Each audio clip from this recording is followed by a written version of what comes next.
اعوذ باللہ من الشیطان الرجیم بسم اللہ الرحمن الرحیم۔ اب حضرت موسیٰ علیہ السلام کا وہ واقعہ آ رہا ہے کہ جب کہ مصر سے اپنی قوم کو لے کر نکلے، صحرائے سینا میں رہے، کوہ طور پر بلائے گئے، تورات دے دی گئی۔ اب اس کے بعد انہیں حکم ہوا کہ فلسطین میں داخل ہو جاؤ، اور وہاں جو مشرک اور کافر قومیں آباد تھیں، فلسطی کہلاتے تھے، ان کو تم ان کے ساتھ جنگ کرو، انہیں وہاں سے نکالو، اور یہ تمہارے لیے ارض مقدس اللہ کی طرف سے موعود ہے، اس لیے کہ تمہارے ابراہیم، تمہارے جد امجد تھے، وہ یہی تھے، یہی حضرت اسحاق تھے، یہیں سے پھر حضرت یعقوب کے زمانے میں حضرت یوسف علیہ السلام جب مصر چلے گئے تھے تو یہاں سے تمہاری منتقلی مصر ہوئی تھی۔ اب جو اپنا اصل گھر ہے جاؤ اسے حاصل کرو۔ لیکن جب جنگ کا موقع آیا، پوری قوم نے کوڑا جواب دے دیا کہ ہم جنگ کرنے کے لیے تیار نہیں۔ اس پر حضرت موسیٰ علیہ السلام کی مزاج میں جو تلخی پیدا ہوئی اور طبیعت کے اندر یوں سمجھیے بیزاری کی شدت پیدا ہوئی، وہ آپ دیکھیے گا کہ ہم یہ سمجھتے ہیں کہ رسول جو ہے وہ اپنی امت کے حق میں شفقت ہی شفقت ہوتا ہے، شفقت بھی ہے، جیسے اللہ کا معاملہ رؤوف بھی ہے، ودود بھی ہے، لیکن عزیز ذو انتقام بھی ہے، انتقام لینے والا بھی ہے۔ یہ دونوں شانیں ہیں۔ رسول کا معاملہ بھی یہی ہے، شفیق بھی ہے لیکن غیور بھی ہے، دین کی غیرت اس میں ہے، آپ سے بڑھ کر اللہ کے دین کی غیرت اس میں ہے، تو آخر ظاہر بات ہے کہ آپ کے طرز عمل سے بیزاری بھی ہوگی۔ پھر ان دونوں چیزوں کو سامنے رکھیے۔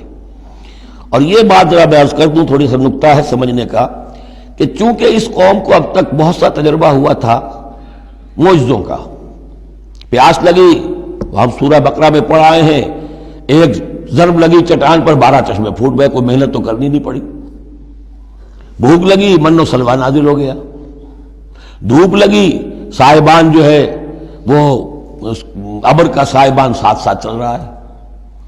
سمندر راستے میں آیا، پھٹا، اس نے راستہ دے دیا۔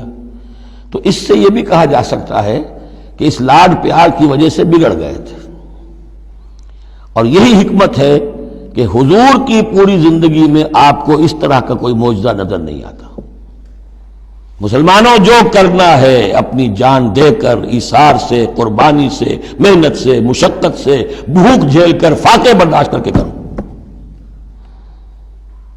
یہ بہت اہم نکتہ ہے، سمجھ لیجیے۔ یہ عادی ہو گئے تھے۔ وَإِذْ قَالَ مُوسَىٰ لِقَوْمِهِ يَا قَوْمِ اذْكُرُوا نِعْمَةَ اللَّهِ عَلَيْكُمْ إِذْ جَعَلَ فِيكُمْ أَنْبِيَاءَ وَجَعَلَكُمْ مُلُوكًا۔ اور یاد کرو جب کہ موسیٰ نے کہا اپنی قوم سے، میری قوم کے لوگوں، اور تورات سے معلوم ہوتا ہے، بک آف ایکسوڈس جو ہے 6 لاکھ کی نفری تھی ان کی جب یہ نکلے ہیں مصر سے۔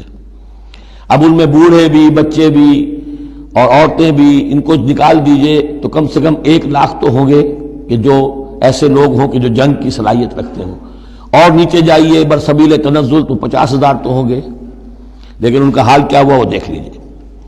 یا قوم اذکروا نعمت اللہ علیکم، میری قوم کے لوگوں، اللہ کے اس انعام کا احساس کرو جو تم پر ہوا ہے۔ اذ جعل فیکم انبیاء، جبکہ تمہارے اندر اس نے نبی اٹھائے، یعنی خود میں نبی ہوں، میرے بھائی ہارون نبی ہیں، حضرت موسیٰ نبی تھے، حضرت یوسف نبی تھے جو آئے تھے۔ وجعلکم ملوکا، اور تمہیں بادشاہ بنایا ہے۔ بادشاہ بنایا ہے تو ظاہر بات ہے اس وقت تک اگرچہ ان کی بادشاہت تو قائم نہیں ہوئی تھی، ہو سکتا ہے یہ پیشین گوئی ہو کہ جو بتائی جا رہی ہو کہ آئندہ تمہیں اللہ تعالیٰ زمین کی سلطنت بھی اور خلافت بھی دینے والا ہے، جیسے کہ حضرت داؤد اور حضرت سلیمان کے زمانے میں ہوئی۔ ایک رائے یہ بھی ہے کہ چونکہ حضرت یوسف کے زمانے میں انہیں بڑا اقتدار حاصل ہو گیا تھا، بادشاہ تو نہیں تھے، لیکن یہ کہ واقعتاً بادشاہوں کے بھی، جن کو کہتے ہیں کہ پیرزادے ہونے کے اعتبار سے بادشاہوں کے بھی مخدوم تھے اور ممدوح تھے، تو شاید اس کی طرف اشارہ ہو۔ وَآتَاكُم مَّا لَمْ يُؤْتِ أَحَدًا مِّنَ الْعَالَمِينَ، اور تمہیں وہ ساری چیزیں دیں جو پوری دنیا میں تمام جہان والوں میں کسی کو نہیں دی۔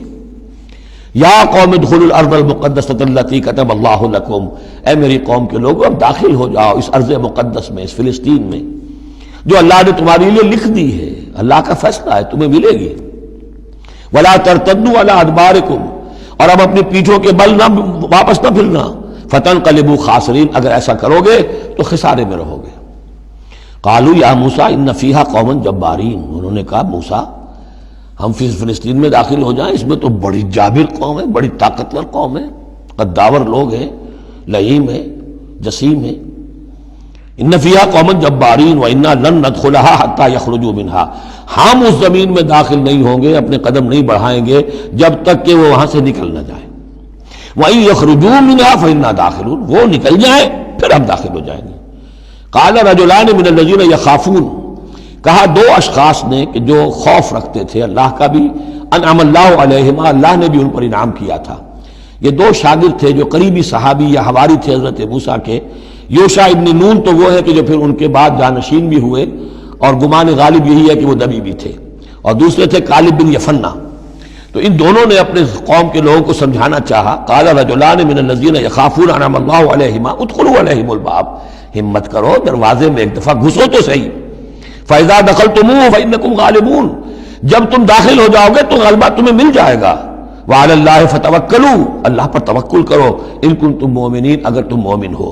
قالوا یا موسیٰ انا لن ندخلها ابدا، انہوں نے کہا موسیٰ ہم تو کبھی بھی، یہ ترجمہ کبھی بھی اصل میں کیا گیا ہے اس مصحف میں بھی، لیکن یہ گرامر کے اندر عربی محاورے میں ابدا، ہرگز ہرگز، ہم ہرگز ہرگز داخل نہیں ہوں گے۔ یا موسیٰ لن ندخلها ابدا، ہم ہرگز داخل نہیں ہوں گے، ما داموا فیہا، جب تک کہ وہ اس میں موجود ہیں۔ فاذهب انت وربک، جاؤ تم اور تمہارا رب، اور یہ میری طرف سے اضافہ کر لیجئے، ساتھ اپنی لٹھیاں بھی لے جاؤ، یہ تمہارا عصا جو ہے اتنے بڑے بڑے کارنامے دکھائے ہیں، یہ بھی ساتھ لے جاؤ۔ فَذْهَبْ أَنْتَ وَرَبُّكَ فَقَاتِلَا، اور جا کے قتال کرو، إِنَّا هَاهُنَا قَاعِدُونَ، ہم تو یہاں بیٹھے ہیں، زمین جنبت نہ جنبت گم رہو محمد، ہم تو یہاں ٹکے ہوئے، ہم نہیں ہلیں گے۔ قال رب، اب دیکھیے بیزاری، وہی حضرت موسیٰ سورہ قصص میں آپ واقعہ پڑھیں گے کہ ایک قبطی جو تھا وہ مار رہا تھا ایک اسرائیلی کو، تو اس کی طرف سے پھر مدافعت کرتے ہوئے حضرت موسیٰ نے ایک مکہ رسید کیا اور اس قبطی کی جان نکال دی۔ فَوَقَذَهُ مُوسَىٰ فَقَضَىٰ عَلَيْهِ، اس وقت اتنی محبت اپنی قوم سے، اور اب کیا حال ہے؟ قَالَ رَبِّ إِنِّي لَا أَمْلِكُ إِلَّا نَفْسِي وَأَخِي، انہوں نے عرض کیا پروردگار مجھے تو اختیار نہیں ہے سوائے اپنی جان کے اور اپنے بھائی ہارون کی جان کے۔ فَافْرُقْ بَيْنَنَا، باقی یہ پوری قوم انکار کر رہی ہے تو اب تفریق کر دے، علیحدہ کر دے، جدائی ڈال دے ہمارے مابین، وَبَيْنَ الْقَوْمِ الْفَاسِقِينَ، اور ان ناہنجار لوگوں کے درمیان، میں اب ان کے ساتھ رہنا نہیں چاہتا۔ آج کی اصطلاح میں ہم کہہ سکتے ہیں میرا استعفیٰ قبول فرما لے، کہ میں اب ان کے ساتھ نہیں رہنا چاہتا، ان کی ناہنجاری، جو کچھ انہوں نے دیکھا ہے، میرے ہاتھوں سے جو معجزے دیکھے ہیں، میرے اور ان کے درمیان اب تفرقہ پیدا کر دے۔ اللہ نے یہ درخواست قبول نہیں کی، لیکن یہ کہ تذکرہ بھی نہیں کیا۔ قال فإنها محرمة عليهم 40 سنة، نہیں، ہم جو سزا انہیں دے رہے ہیں وہ یہ ہے کہ اب یہ ارض مقدس، اگر یہ بزدلی نہ دکھاتے ابھی ہم انہیں دے دیتے، اب انہوں نے بزدلی دکھائی ہے تو اب یہ ان پر حرام رہے گی 40 برس تک۔ یتیہون فی الارض، اسی صحرا میں، اسی صحرائے سینا میں، سینائی پیننسولا، یہ بھٹکتے پھریں گے۔ فلا تأس علی القوم الفاسقین، تو اب آپ اس فاسق لوگوں کے بارے میں اب آپ افسوس نہ کریں، اپنے دل کے اندر رنج نہ لیں، اب جو کچھ ان پر بیتے گی، لیکن بہرحال آپ ان کی طرف رسول بنا کر بھیجے گئے ہیں، جب تک زندگی ہے آپ کو ان کے ساتھ رہنا ہے۔ یہاں ذرا یاد کر لیجئے کہ جو حضرت موسیٰ نے کہا انی لا املک الا نفسی واخی، حضور سے کیا کہا گیا تھا سورہ نساء میں؟ فقاتل فی سبیل اللہ لا تکلف الا نفسک وحرض المؤمنین، اے نبی آپ اللہ کی راہ میں قتال کیجئے، آپ پر ذمہ داری نہیں ہے سوائے اس کے کہ آپ کی اپنی جان ہے، اور آپ اہل ایمان کی جتنی تحریض، ترغیب، تشویق، جتنے ان کے ایمان کے جذبات کو اپیل کرنا ممکن ہے کیجئے، بس۔ صدق اللہ العظیم۔